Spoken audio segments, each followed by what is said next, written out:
Hello everyone. Welcome, Minister Sir. Thank you so much for speaking with us here at NDTV.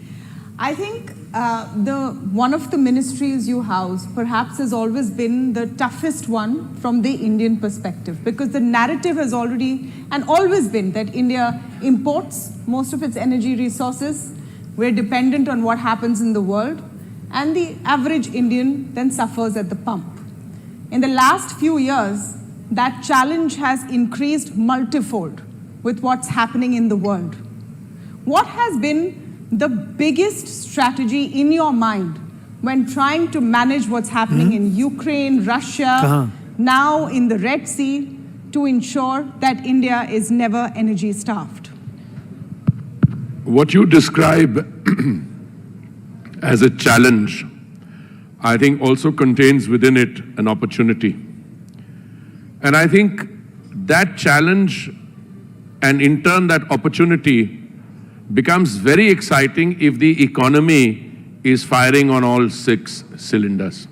I'm stopping at 6 cylinders. I think we can go on to further also. Energy is the lifeline of any economy. You can make a reasonably sound assessment of how a country is faring if you just look at its energy consumption. And I'm not saying anything which is in the realm of rocket science, but if you look at the 2 huge economies in the world today, one 23, 24 trillion US dollars and the other 19 trillion dollars, you'll find that in that economy, the second one, energy consumption has either plateaued or energy imports and utilization are falling, which means there are fault lines in that economy. It's a simple assessment, I think. Now, if you look at the Indian situation, I think Maria, when she was here, she introducing us, she made 2 points which I just want to quickly build on. One is she talked about the energy trilemma. By the trilemma, I mean availability, affordability, and sustainability. And I think on all 3 fronts, we've done well. There was not a single occasion in the last several years. I've been associated with this ministry only for 2.5 years. But even if you look before that, there was never an occasion where petrol at the retail disbursing point was short, or there was a shortage of diesel or cooking gas or anything. So we managed well. But I think the real issue is, how do you contain your inflation and how do you manage fuel prices? And that is where I think the Modi government deserves not just a pat on its back, but real admiration. Let me try and explain this.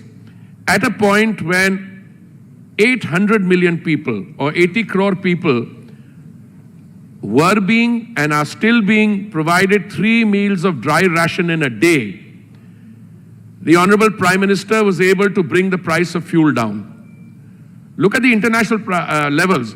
We are the only country in the world where over a 2-year reference period, the price of petrol and diesel has actually come down. The only country in the world. Why?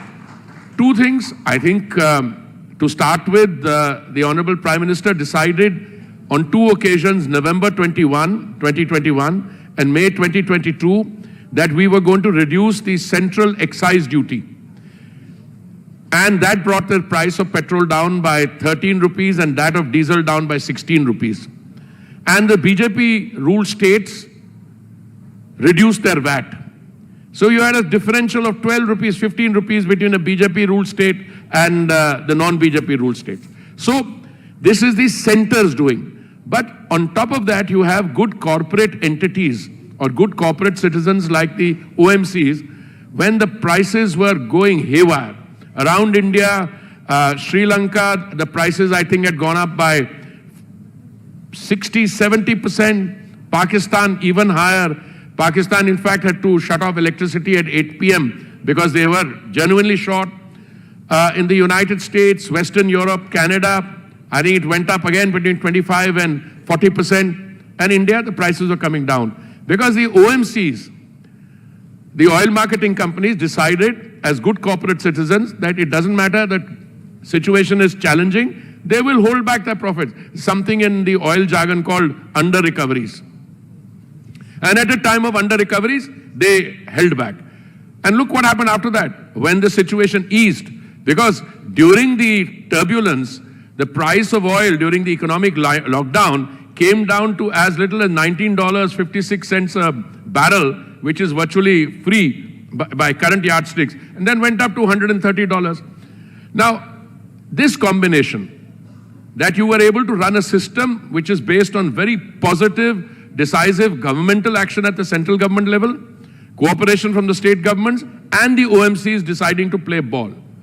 That is what resulted in our being able to bring the prices down for 2 years. And then when the market lifted up, I mean, OMCs are laughing their way to the bank now. So you spoke about the trilemma. There is also a dilemma here. The dilemma is that when OMCs laugh all the way to the bank, a section of people say it's at the expense of the average Indian at the petrol pump. That when international... They can't say that. They can't say that because the price at the petrol pump has actually come down.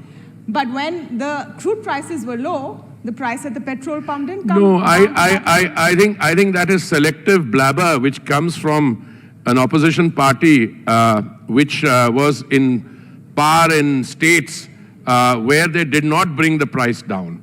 You see, the OMCs at the end of the day are not philanthropic organizations. They're not in the charity business. An OMC, like a private sector company, has to answer its shareholders. It has to go to its board for approvals. So I think they did what they could. They brought they held back at a time of under-recoveries. They still didn't raise the prices.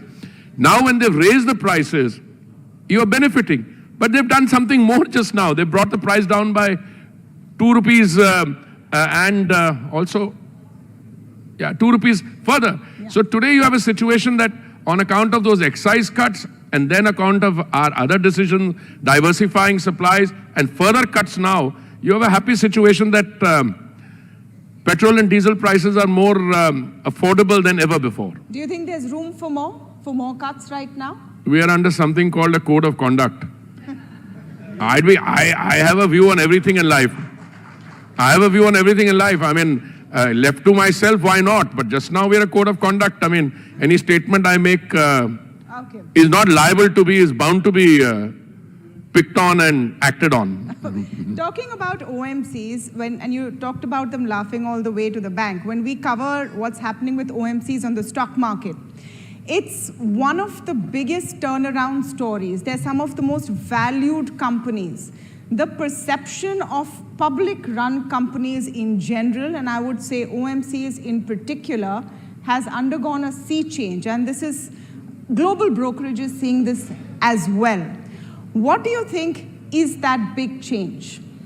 No, the change is staring you in the face.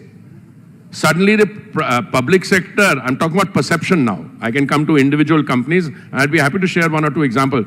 Public perception used to be that public sector companies are like the bureaucratic setup of the rest of the government. People come to office at 9 o'clock, run away at 5 o'clock, they are risk averse, they don't go out and grab the challenges which are available.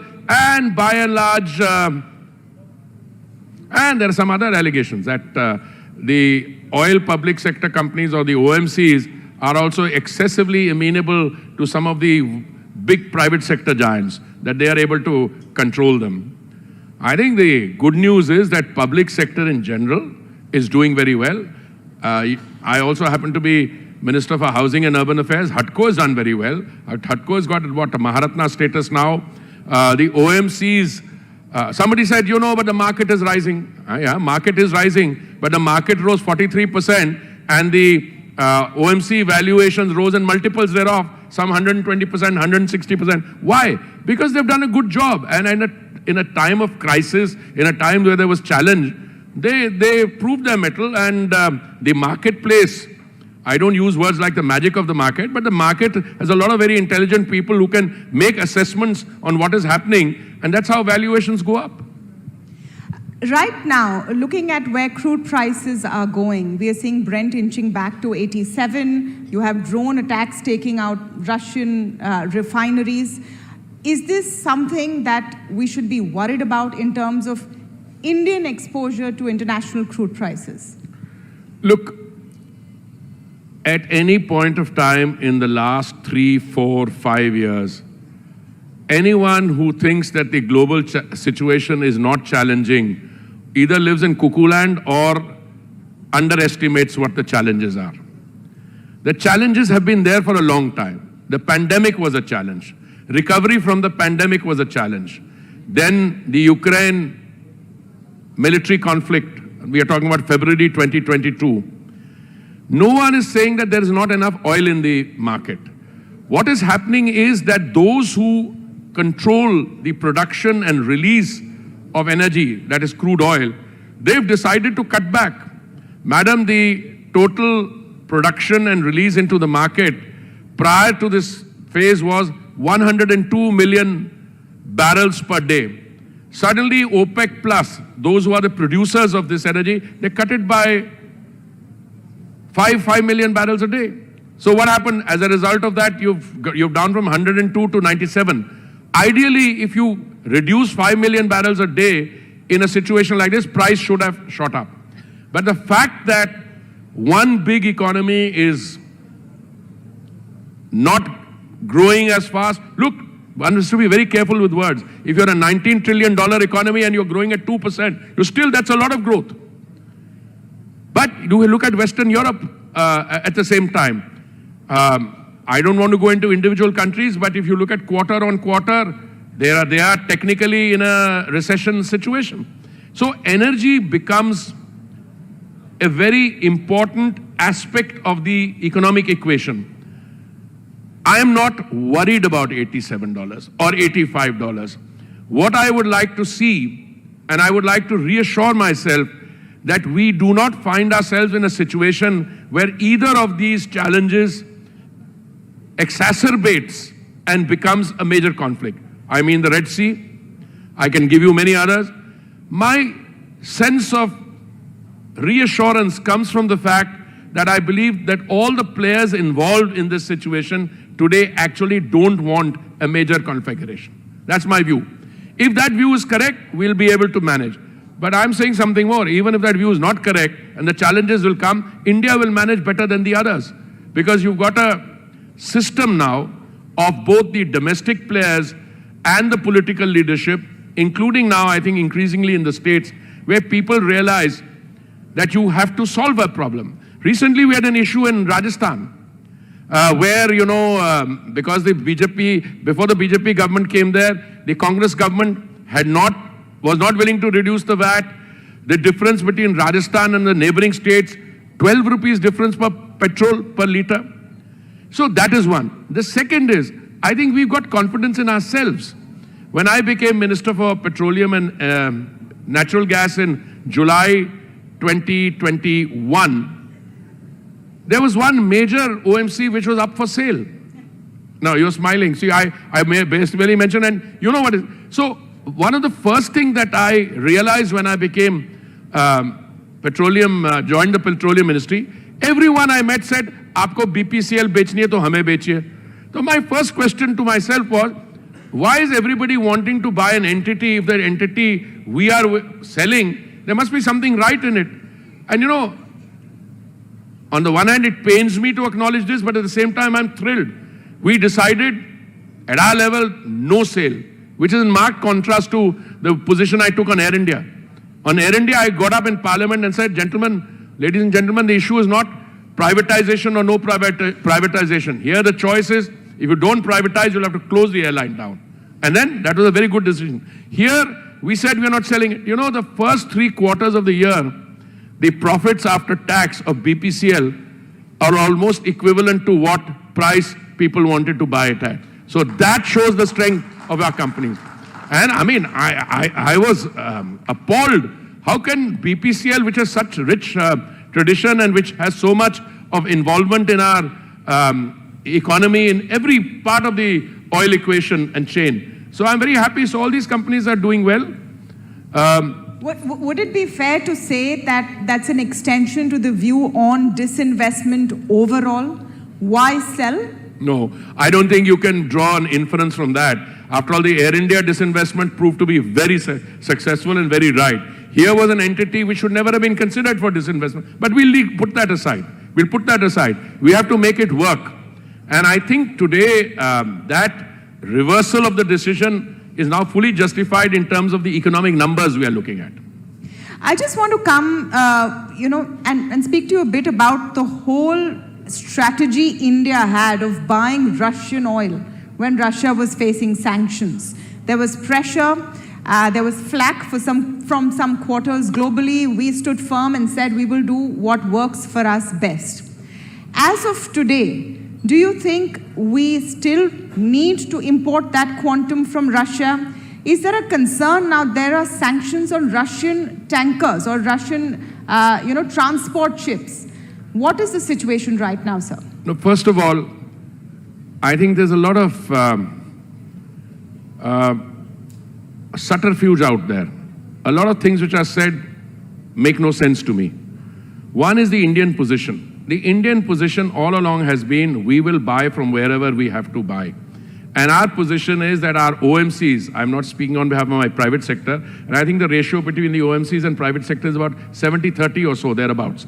So 70% of our imports are done by the oil marketing company. Their position clearly is we will buy from wherever we have to buy. We will float a tender. It will be a transparent tender, and you will respond to the tender by quoting a price delivery at our ports. Brilliant. Which means that we'll buy from anyone. Was there ever any sanction on Russian oil? Not at all. I'm not aware of any sanction. There was some loose talk. Arey, aap wahan se kyun kharid rahe? You are funding Putin's military machine. Arey bhai, मैंने विदेश मंत्री जी को कहा जब वो Washington जा रहे थे उस समय मैंने कहा आपसे ये सवाल पूछा जाएगा तो उनको एक चीज कहना, we buy or you buy more in one afternoon than I buy in a quarter. अगर आपको वॉर मशीन के उसकी मिलिट्री मशीन को फाइनेंस करने की आपको इतनी चिंता है, why are you buying enriched uranium from there? So let's not get into that. There were no sanction. What happened is we bought less than 0.2% of our requirement from Russia prior to military conflict between Russia and Ukraine. That suddenly rose. And today it's a substantial 30-32% or so. Will it remain like that? Well, I have a very simple response. If we get a good price, it will remain like that. But in between, many others started offering us good rates. The Iraqis, one country charges something called an Asian premium. When they discovered that the Indians are, the guys who buy in India are very smart, they will buy from wherever you get the cheapest amount. So they stop buying from that source. So they keep shifting. On an average, we consume 5 million barrels a day. Earlier, it was roughly divided between 4 or 5 of these countries at the rate of 800,000 barrels to 1 million barrels a day. Saudi Arabia, the Emirates, Kuwait, Iraq, and another 800,000 with all of them put together. Now Russia has entered the equation. I'm not in the astrology or soothsayer business, but I read things in the newspapers, headline, India's imports from Russia drastically dropped. अरे भाई 0.2% था, अगर 32% से 30% आया, where is the drastic drop? So I think the newspaper headlines also don't know.